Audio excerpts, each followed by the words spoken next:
ভূমি মালিকদের জন্য এক মহা সুখবর। 1 জুলাই থেকে নাম জারি করার ক্ষেত্রে বেশ কিছু ডকুমেন্টস বাতিল করে দেওয়া হলো। অর্থাৎ এখন থেকে নাম জারি হবে আরও সহজ এবং সাবলীলভাবে। পূর্বে যারা নাম জারি করার জন্য এক গাদা ডকুমেন্টস নিয়ে হাজির হতো এসিল্যান্ডের কাছে, এমনকি দেখা যেত অনেক সময় বেশ কিছু ডকুমেন্টস বা রিকোয়ারমেন্টসের শর্টেজ দেখা দিলে এসিল্যান্ড মহোদয় নাম জারি রিজেক্ট করে দিত।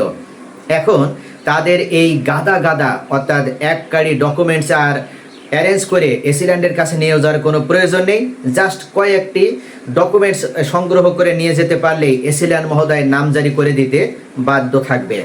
তো ভূমি মালিকদের জন্য অবশেষে বর্তমান ভূমি মন্ত্রণালয়ের দায়িত্বশীল মাননীয় ভূমি মন্ত্রী জনাব মিজানুর রহমান মিনু এই ঐতিহাসিক সিদ্ধান্ত গ্রহণ করেছে এবং ইতিমধ্যে ভূমি মালিকদেরকে 30 জুনের ভিতরে যাদের এখনও বকেয়া প্রদান করা হয়নি বা যাদের এখনও খাজনা বকেয়া রয়েছে তাদেরকে অনতিবিলম্বে খাজনা প্রদান করার জন্য আলটিমেটামও প্রদান করা হয়েছে।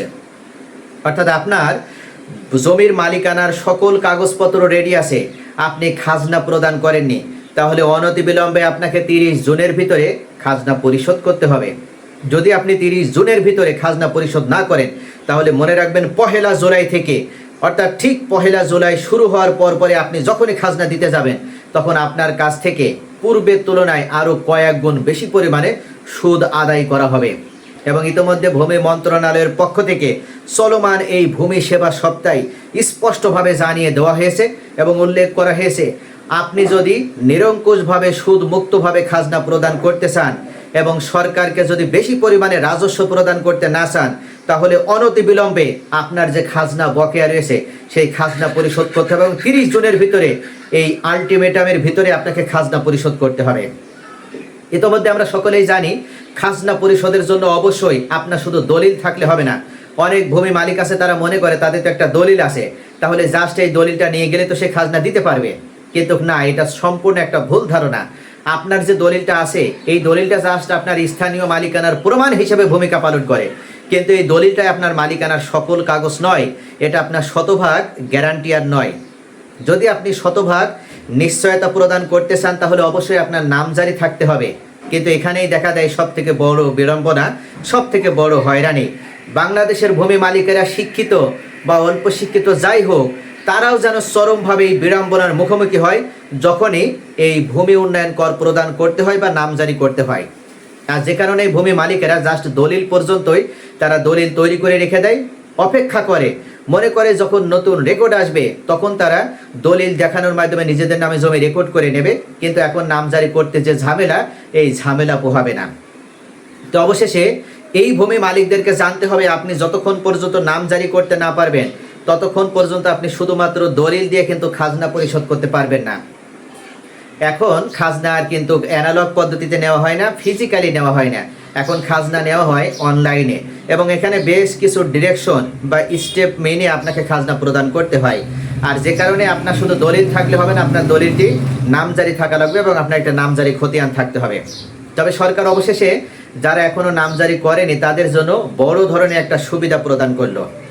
আপনারা যারা এখনও নামজারি করতে পারেননি এবং খাজনাও পরিশোধ করতে পারেননি তাদেরকে অনতিবিলম্বে আমার এই ভিডিও দেখার সাথে সাথে নামজারি করার জন্য আমি উদ্বুদ্ধ করছি। মনে রাখবেন, আমি জাস্ট আপনার ভালোর জন্যই এই উদ্বুদ্ধটা করছি। আপনি অনতিবিলম্বে নামজারি করার জন্য পদক্ষেপ গ্রহণ করবেন। এক্ষেত্রে আপনাকে যে কাজ করতে হবে রিসেন্টলি সেটা হচ্ছে, আপনার যদি শুধু একটা দলিল থাকে এবং সেই অরিজিনাল দলিলটি যদি আপনার হাতে নাও থাকে তবু আপনি একটা দলিলের সার্টিফাইড কপি বা নকল উঠিয়ে নিতে পারবেন। অনেকেই মনে করে যে আমাদের তো দলিল ছিল, দলিল হারিয়ে গিয়েছে বা দলিল পুড়ে গিয়েছে, নষ্ট হয়ে গেছে, এখন আমরা নামজারি কিভাবে করব, আমাদের তো দলিলই নাই। তাদের জন্য অবশ্যই বিষয়টি জানতে হবে, আপনারা যে সাব রেজিস্ট্রার কার্যালয় থেকে দলিল সম্পাদন করেছিলেন সেই সাব রেজিস্ট্রার কার্যালয়ে যোগাযোগ করার মাধ্যমে আপনাদের দলিলের একটি সার্টিফাইড কপি বা নকল উঠিয়ে নিতে পারবেন এবং খুব সীমিত খরচে অর্থাৎ 1200 থেকে 1500 টাকার ভিতরে খরচ করেই আপনাদের এই সার্টিফাইড কপি বা নকল উঠিয়ে নিতে পারবেন। আর যদি মনে হয় আপনারা নতুন দলিল তৈরি করেছেন এখনও মূল দলিল হাতে পাননি, তাহলেও আপনারা ওই নতুন দলিল হাতে না পাওয়ার পূর্বেও দলিলের একটি সার্টিফাইড কপি বা নকল উঠিয়ে নিতে পারবেন। এই সার্টিফাইড কপি ব্যবহার করে আপনারা নামজারির জন্য আবেদন করবেন। দ্বিতীয়ত, যদি মনে হয় যে আপনারা শুধুমাত্র উত্তরাধিকার সূত্রে মালিকানা পেয়েছেন, আপনাদের কোনো এই ধরনের দলিল নেই বা কুরাই সূত্রে মালিকানা প্রমাণ করার মতন এমন কোনো ডকুমেন্টস নেই, তাহলে উত্তরাধিকার সূত্রেও আপনারা নামজারি করার জন্য বড় ধরনের একটা সুবিধা প্রদান পেয়েছে বা আপনার সরকারের পক্ষ থেকে আপনাদের জন্য প্রদান করা হয়েছে।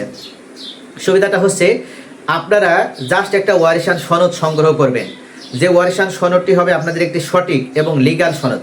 মনে রাখবেন, অনেকে আছে এখানে কিন্তু দুষ্কৃতি করে, অর্থাৎ এখানে তারা অনেক সময় প্রতারণার আশ্রয় নেয়, অনেক সময় চিটিং করার চেষ্টা করে।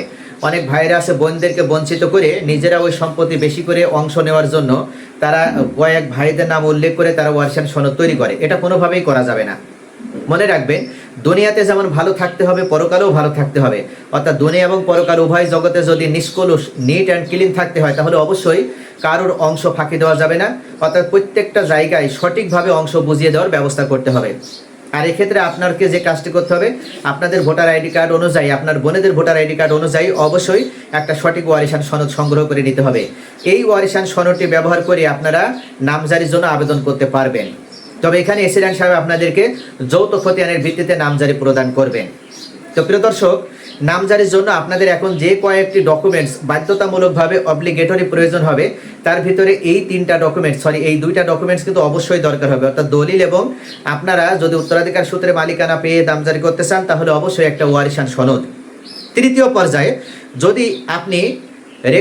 যদি আপনি এমন হয় যে মামলায় জয়লাভ করার মাধ্যমে মালিকানা পেয়েছেন, তাহলে আপনার তো দলিল নেই, আপনার তো উত্তরাধিকার সনদও নেই। তাহলে আপনি যে মামলায় জয়লাভ করেছেন, সেই মামলায় জয়লাভের যে ডিক্রিটা আপনি পেয়েছেন, ওই ডিক্রিটা আপনার ডিড হিসেবে কাজ করবে, দলিল হিসেবে কাজ করবে। ওই দলিলটি আপনি সংগ্রহ করবেন এবং ওই দলিলের আলোকে আপনি নামজারির জন্য এসিল্যান্ড সাহেবের কাছে আবেদন করবেন। এক্ষেত্রে আপনাকে যে কাজটি করতে হবে সেটা হচ্ছে, এসিল্যান্ড মহোদয়ের কাছে আপনি এই ডকুমেন্টসগুলো যখন সাবমিট করবেন, তার পূর্বে আপনাকে আগে অনলাইনে নামজারির জন্য আবেদনটা করতে হবে। আপনি চাইলে আপনার নিজের মোবাইল অর্থাৎ হাতে থাকা মোবাইল ফোন ইউজ করে আপনি নামজারির জন্য আবেদন করতে পারবেন। আবার নিকটস্থ কোনো কম্পিউটারের দোকান, যারা ভালো কম্পিউটার চালায় এবং পূর্বে বিভিন্ন দেখবেন যে জব সার্কুলার যখন দেয় তখন বিভিন্ন চাকরির আবেদনগুলো করে, বা ওনারা লিখেই দেয় ওখানে যে এখানে নামজারি আবেদন করা হয়, খতিয়ান উত্তোলন করা হয়, তাদের কাছে যেয়ে আপনি নামজারির জন্য আবেদন করতে পারবেন কম্পিউটার দোকানে বসে।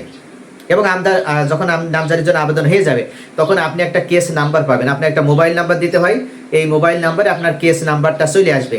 কিছুদিন পরে দেখবেন যে এসিল্যান্ড সাহেবের দপ্তর থেকে আপনাকে মেসেজ করা হয়েছে, অর্থাৎ একটা শুনানির জন্য একটা দিন ধার্য করা হয়েছে এবং আপনার মালিকানার প্রয়োজনীয় লিগাল ডকুমেন্টসগুলো নিয়ে যাওয়ার জন্য বলা হয়েছে।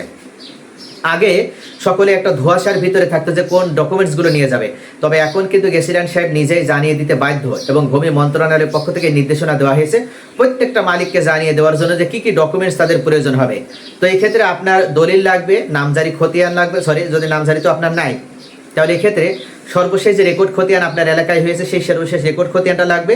এবং আপনার জমি যেহেতু আপনারা নিজেদের নামে এখন নামজারি করবেন, তাহলে পূর্বে যাদের মালিকানা ছিল তাদের যে আপনার হচ্ছে খাজনা প্রদান করেছে সেই খাজনা প্রদানের দাখিলাটা লাগবে। এই ডকুমেন্টসগুলো আপনাদের অন্য কোনো ডকুমেন্টসগুলোর প্রয়োজন হবে না।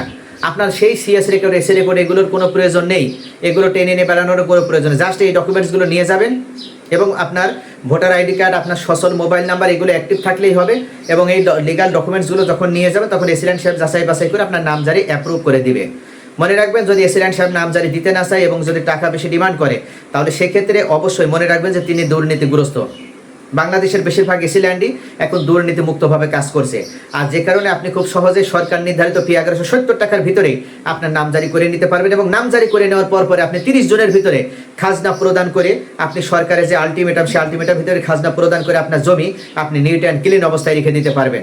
মনে রাখতে হবে, 1 জুলাই পার হলেই বা চলে আসলেই কিন্তু আপনাকে হিউজ পরিমাণে খাজনা দিতে হবে। এখন যে সুদ তার থেকে কয়েক গুণ বেশি পরিমাণে আপনাকে সুদ দিতে হবে।